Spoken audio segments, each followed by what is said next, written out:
Today I'm going to weigh in on South Coast Rail. South Coast Rail is an extremely important project for the southeastern Massachusetts corridor, and it's something that needs to happen. But I'm going to talk about how I think it can happen versus the illusion of the current South Coast Rail project. So here's what I'd like to remind everyone of. We've been hearing about South Coast Rail now for approximately 30 years. And each successive administration has indicated that they're going to move forward, that we're going to actually get this project done. And while we're a little bit closer than we've been before, we still have tremendous hurdles that I don't believe can be overcome. The number one hurdle is the price tag, which is now estimated at somewhere around $2.5 billion. Now, if you've followed the state budget process for this near term, which means the Baker administration, preparing for fiscal year 2016, they've indicated that they have about $1.5 billion dollar deficit that they're trying to meet at this time. And the governor's budget has come out, his proposal's come out, it's going to go to the House and the Senate. It's extremely controversial in that it has to make some very, very dramatic choices. In addition, if you've followed this winter, which has just been a miserable winter, we know that the MBTA basically has become defunct during bad weather, that it has not been able to operate, and it's caused a tremendous amount of hardship and a tremendous amount of economic problems for not only continued service, but also for its service going forward. And just recently, the MBTA came out and indicated that they think in maintenance itself, they have about a $6.75 billion problem that they need to begin to try and address. So from my perspective, the idea that we are somehow going to continue to move forward with a commuter rail expansion into Taunton, Fall River, and New Bedford in the near future, and when I say near future, I mean in the next couple of decades, just doesn't seem to be realistic to me. And I've been watching this very closely. As the mayor of the city, I watched it very closely. And I have a solution that I think would work very, very quickly and get us rail service that is vitally needed. And the solution is simply this. Let's use existing track. Let me say that again to make sure that I understand what I just said. Let's use existing track. The track exists to go from Fall River to Taunton. The track exists to go from New Bedford to Taunton. The track exists to go from Taunton to just north of the Lakeville station on the Middleboro line. And then, as we know, the Middleboro line goes to Boston, and now it actually goes from Boston down to Hyannis during the summer. So we have a full-blown rail line that is approximately 8 miles away from the Taunton junction that New Bedford and Fall River lines meet. So what that means is that the Middleboro line is approximately 8 miles away and connected by track to where we meet, meaning New Bedford and Fall River in Taunton. Let's bring that track up to passenger service grade, and let's begin running trains from New Bedford and Fall River to Taunton, and from Taunton up through Middleboro and the Middleboro lines. So what this means is by bringing the existing track up to passenger level grade, we could begin running to Boston. The way this would work is pretty simple for railroad people. It's not simple for me. I'm not a railroad person, although I did have Lionel trains when I was a kid. But the fact is, for railroad people who understand it, who know how to get it done, it can be done very quickly and very economically. The price tag, which I want to share with you, to completely upgrade the track, completely upgrade the signals, is about $250 million. Let me say that again. I feel like I'm doing an infomercial. The price tag is $250 million. $250 million versus $2.5 billion. What do you think that the south coast of Massachusetts is going to be appropriated first? $250 million or $2.5 billion? I think it's the $250 million. By the way, that's about 2/3 the price of major bridge projects in the state. And the fact of the matter is there are about a half a dozen of those projects going on now.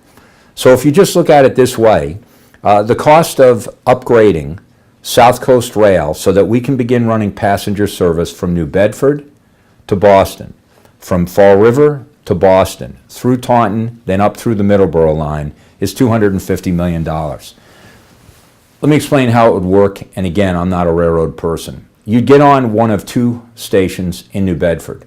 You would go up to Taunton. There'd be a transfer station in Taunton. You would meet a train waiting for you in Taunton. If you're in Fall River, you would get on the train. You would go one of two stations again. There's a stop in Freetown on the Fall River line. You get to Cotley Junction, you go north, and you get to Taunton, to the transfer station. There would be a melding of those two trains so that you never have a New Bedford and Fall River train ever following each other. Because one of the things that the state evidently is not able to accommodate at this point is a New Bedford train and a Fall River train. So we would combine the train. It would be one train. Now, where does that train go? That train then goes to Bridgewater State. That's the first stop. We do not back up and go to the Lakeville station, which has always been the big problem with using the Middleboro line, because the connection is north of Lakeville, and the theory has always been, well, that would mean that the New Bedford / Fall River / Taunton train would have to back up. Well, we wouldn't have to back up because, quite frankly, now that they've run the line all the way down to Hyannis, and they're talking about now running commuter service from Buzzards Bay, Endor, from Wareham, up through Lakeville, that train would stop at Lakeville. So we would never go south. We would only go north towards Boston. We'd always stop at Bridgewater State because that's where one of our universities are, and we want our kids to be able to get to that university. We would then have the luxury of working with the train that begins either in Buzzards Bay or Wareham and hopscotching the stations. Something that we completely understand, that any of us who ever traveled on trains understand. Each train does not stop at each stop. Each train may stop at one stop and then skip 2 or 3 and then stop at another one. So the New Bedford train, the Fall River train, the Taunton train, which is now one, would not make every single stop, which is a tremendous time saver. But every stop would be serviced because you have a train coming behind us, or a train that has been in front of us that has made that stop. We would also, mandatory stop would be a JFK, because that's where Boston campus for UMass is located. So we have 2 mandatory stops on the train at all times for educational purposes. And then from that point on, you decide how many stops you're going to make in Brockton. Will you stop in Randolph? Will you stop in Braintree? Will you stop in Quincy? And everyone knows we'll stop in South Station. There is the ability to move 3 trains in the morning from New Bedford and Fall River, and 3 trains at night during rush hour down to New Bedford, Fall River. When you do it with a computer, if you then take and program out how you do these stops, the time frames, there's an infinite amount of possibilities on who stops where and how many trains you can move down from the Middleboro line into the rail that goes to Taunton and then down to New Bedford and Fall River. We can have service. We can have not adequate service, we can have full service very quickly by upgrading the track. Now, are we going to run new trains? No, we're going to use the trains that exist. Are we going to be in a situation here where the people in Lakeville are not serviced? No, they're certainly going to be serviced. They're going to be serviced by the train that goes further down the line. That track's already been improved, which means now you're putting more people on the same rail line. Same number of trains, but more people, which means it's much more economical, which also means that some of that $2.5 billion that you would have spent going through the Hockomock swamp, you can use to improve the Middleboro line. You can take some of the bottlenecks out that are up in Quincy. You can make it a 21st century rail line. There's probably a cause now, given the winter that the MBTA just had, to start talking about 21st century service for the entire part of the state. That's easily within a train commute to Boston. People go to Boston. People also come from Boston down to New Bedford and down to southeastern Mass. Now, one other thing that's extremely interesting. Why did all the studies say you go through the Hockomock swamp? Well, first of all, they said because gas is 88 cents a gallon. It's not anymore. Well, also because you can drive to Boston now in an hour and 5 minutes. And the train, if it takes an hour and 10, an hour and 15 minutes, it's longer than the drive. Not anymore. If you've ever gone to Boston on 24 in the morning, you know you better pack camping equipment if you think that you're going to get there in an hour and 10 minutes. Because on many days it's 2 hours, 2.5 hours or more. Now 140 has a backup getting on 24. 24, once you get up by Stoughton, you can walk to the split as quickly as you can drive. When you get to the split, to get to the Braintree split, you can walk as quick as you can to drive. And then when you get to the Braintree split, to get to South Station by car, you're talking about 2 or 3 days on every week of that taking a good hour. So the answer to this is the train will be quicker. The train will be more efficient, and the train is doable, and it's very, very economical. $250 million to upgrade that track? Let's do it immediately. Let's start putting people to work to upgrade the track. Let's get that train going. That train could be running within 2 years. Changes the whole quality of life for us. Saves time, moves us from city to city. And as I said, there's an infinite number of ways. If you want to go to Bridgewater State and then go down to Buzzards Bay, you cross the tracks, you get on a train going south. I mean, the answer is you can move along this network. This spider network will work. If we have enough demand, one day maybe we do Hockomock. I'm all for it. It would be great. But the fact is, we shouldn't be waiting for Hockomock. We shouldn't be tied to an illusion. We should not be tied to this idea that, well, if we say anything, it'll never come. If we settle for 3 trains in the morning and 3 trains at night, we'll never get anything more. We have nothing now. We've had nothing since the late 50s. It's time to move. We have a new administration. They have a new purview on how to put together South Coast Rail and get it done. The other thing is, it's incremental phase 1 service. If the demand grows, we'll put on more service. We'll spend more money, I am sure. But right now, let's get it going. It's too important a project to be sitting there saying, and if we ever get $2.5 billion, that'll be one of the things we do. So it seems to me, let's all get together here. Let's put our emphasis and unity on building what we have that exists, which is the rail that exists now. The other thing is, for anyone who says, well, that would be a waste of money, we need that rail for freight anyhow. We're not going to rehab an inch of rail that would not absolutely be used for freight.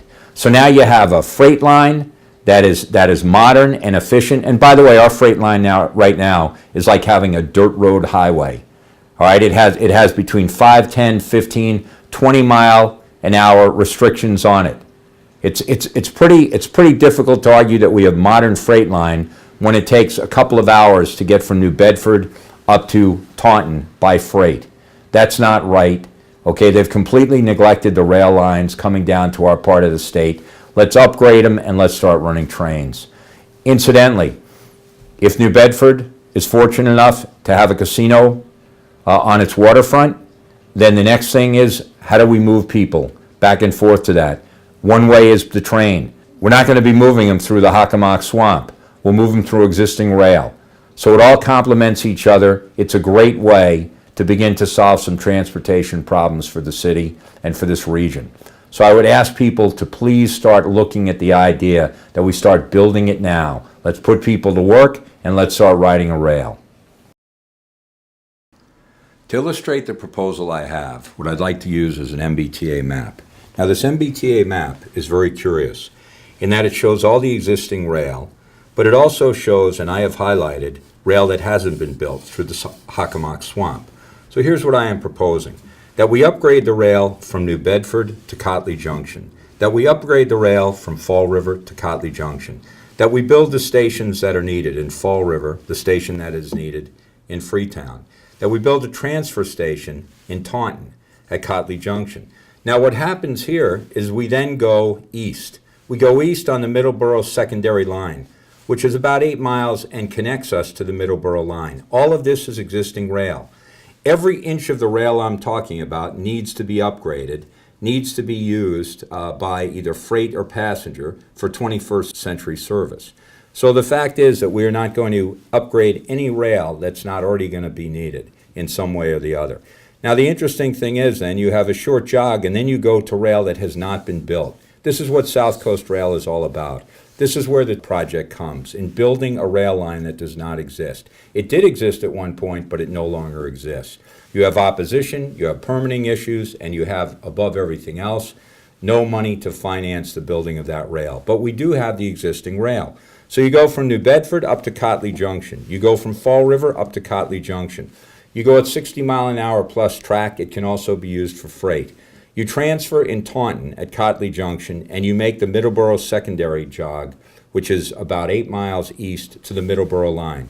Now, the old wives' tale was, well, if you get to this point on the Middleboro line, you'll have to back up about a quarter of a mile to a half a mile to get to the Lakeville station. But not anymore, because since that was first given as an excuse as to why we wouldn't use the Middleboro line, they have now extended the track at passenger level all the way down to Wareham, down to Onset, and as you go beyond this map, all the way to Hyannis for the Cape Flyer.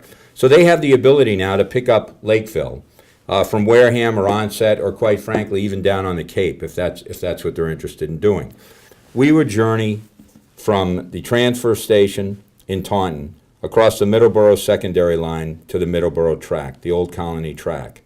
Our first stop, we would continue north. Our first stop would be Bridgewater State because the university is there. Now, Lakeville would be serviced by the trains that started south of Lakeville. We would hopscotch our way with that train or those trains up to South Station. So our train would not stop at 3 stops in Brockton. It would not stop at Randolph necessarily. It would not stop at Braintree. It might stop at Quincy. It would always stop at JFK because there's another university there. But the fact is, this track, upgraded passenger track, exists beginning when you meet from the Middleboro secondary line to the Middleboro Old Colony line. This is all updated track. You could use money that you would spend on building a new track to improve the track on the Old Colony line. And we saw this winter that all track of the MBTA needs to be improved. There's also a bottleneck up in Quincy. Money from this building project to be used to resolve that bottleneck. So you can see we have the way to get from New Bedford to Boston. Now, we just need to go across 8 miles to the Middleboro line. Rather than building this $2 billion plus project through the Hockomock Swamp, let's use the existing track. This is how you do it. This is phase 1. Build it now, put people to work, get our transportation system moving. Phase 2, if you warrant the traffic, then go ahead and build Stoughton. Find the money, build Stoughton. Go through the Hockomock Swamp. But at this point, if we want rail service within a 2-year period, we could have incremental rail service from New Bedford and Fall River and Taunton to South Station. That's something that we need to do. The idea that we're saying, don't say anything about this. If you insist that they build this first, we'll never get the Stoughton Hockomock Swamp line. That argument has left the station. That argument no longer exists. We are not going to get the Hockomock Stoughton line in our lifetimes and well beyond that. Let's get rail going and see where it goes, see how strongly we support it, see the benefit that it brings, and then maybe one day we'll have another rail line built through the swamp. But for right now, let's use our existing resources. This project could be built for $250 million. That's approximately 2/3 the cost of a major bridge project in the state. This is something that can be done now. We can have our rail service returned, and as we build momentum, we can improve not only our lines, but the Middleboro line, and eventually perhaps build a Stoughton line. But let's build it now. No more excuses, no more delays, no more sitting there and saying, well, if we take this, we're settling. We have nothing. This is not settling. This is getting us rail service. Let's get this moving.